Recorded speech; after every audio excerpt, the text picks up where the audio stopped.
ഇട്ടിട്ട്. അപ്പം 1K subscribers ആയിരിക്കാണ്. അപ്പം എന്നെ സപ്പോർട്ട് ചെയ്യാൻ എല്ലാവർക്കും ഹൃദയം നിറഞ്ഞ നന്ദി.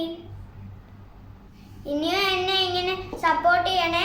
ഇന്ന് പറയാൻ പോകുന്ന കഥ എന്താണെന്ന് നിങ്ങൾക്ക് അറിയണ്ടേ? അപ്പോൾ ഇന്നത്തെ കഥയിലേക്ക് പോവാം. ഇന്ന് ഞാൻ പറയാൻ പോണ കഥയുടെ പേര് അപ്പൂപ്പനും അമ്മൂമ്മയും ചാമ്പക്കായും. അപ്പോൾ തുടങ്ങുമല്ലേ? ഇവിടെ അടുത്ത് അപ്പൂപ്പനും അമ്മൂമ്മയും ഉണ്ടായിരുന്നു. അവിടെ വീട്ടിൻ്റെ മുമ്പിൽ ഒരു ചാമ്പ മരമുണ്ടായിരുന്നു. ആ ചാമ്പ മരത്തിൽ നിറയെ ചാമ്പങ്ങ ഉണ്ടായിരുന്നു.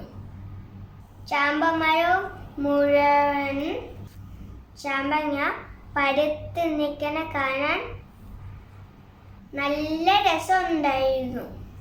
അങ്ങനെ ഇരിക്കെ ഒരു ദിവസം അപ്പൂപ്പൻ അമ്മൂമ്മയോട് പറഞ്ഞു, എന്ത് രസമാണ് ചാമ്പങ്ങ പഴുത്ത് കിടക്കണ കാണാൻ. നമുക്ക് ഇതാർക്കും കൊടുക്കണ്ട.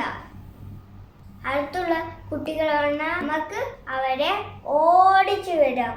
ഇത് കേട്ട് അമ്മൂമ്മ പറഞ്ഞു, ഇതാർക്കും കൊടുക്കണ്ട, നമുക്കും കഴിക്കണ്ട എന്ന് കണ്ടോട്ടേയിരിക്കാം. അപ്പൂപ്പനും അമ്മൂമ്മയും ചാമ്പ മരത്തിന് കാവൽ നിന്നു. അവർ ചാമ്പങ്ങ സന്തോഷത്തോടെ കണ്ടോട്ടിരുന്നു.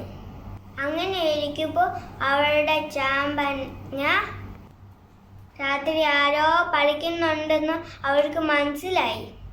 അവർ രാത്രി ഒളിച്ചിരുന്ന് അത് മരപ്പെട്ടിയാണെന്ന് മനസ്സിലാക്കി.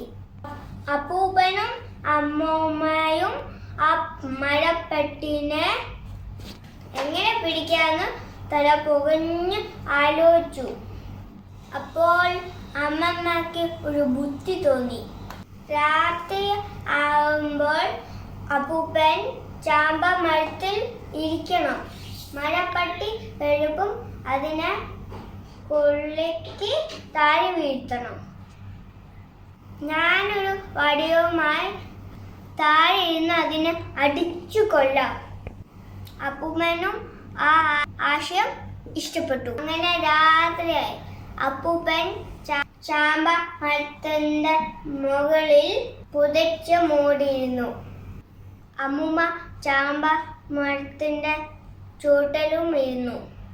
കുറെ നേരമായിട്ടും മരപ്പെട്ടി വന്നില്ല. അപ്പൂപ്പന് ഉറക്കം വന്നു തുടങ്ങി. അപ്പൂപ്പൻ അങ്ങനെ ഇരുന്നു ഉറങ്ങിപ്പോയി. അപ്പൂപ്പൻ ഉറങ്ങി താഴേക്ക് വീണു.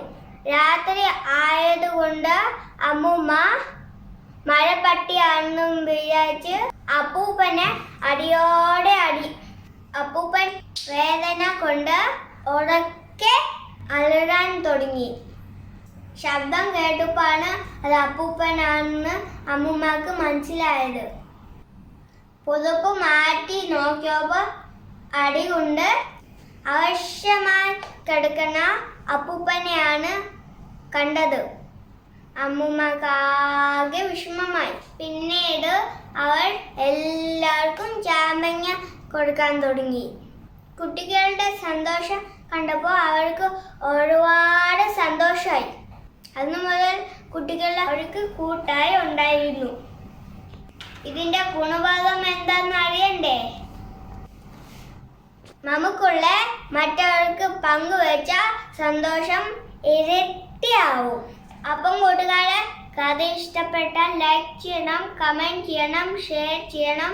തൊട്ട് അടുത്തുള്ള ബെൽ ബട്ടണും ക്ലിക്ക് ചെയ്യാൻ മറക്കല്ലേ.